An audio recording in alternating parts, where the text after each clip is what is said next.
ધનતેરસ એ ધન નહીં પણ આરોગ્યનો તહેવાર છે.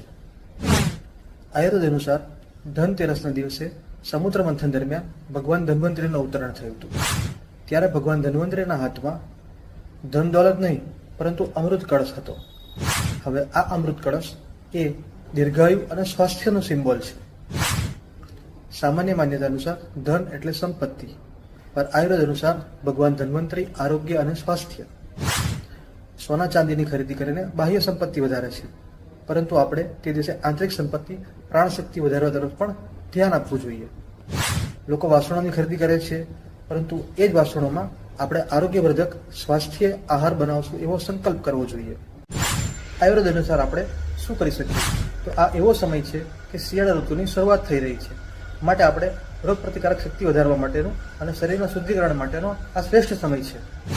જે રીતે આપણે ઘરની સાફ સફાઈ કરીએ છીએ એ રીતે આપણે શરીરની સાફ સફાઈ એટલે કે ડિટોક્સ માટે પણ ધ્યાન રાખવું જોઈએ. સોના ચાંદીની સાથે સાથે આપણે આમળા, હળદર, તુલસી જેવા રોગ પ્રતિકારક ઔષધોનો પણ ઉપયોગ કરવો જોઈએ.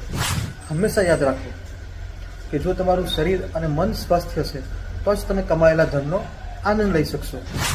ધનતેરસ એ જાગૃત થવાનો દિવસ છે કે આરોગ્ય એ જ તમારી સૌથી મોટી સંપત્તિ છે.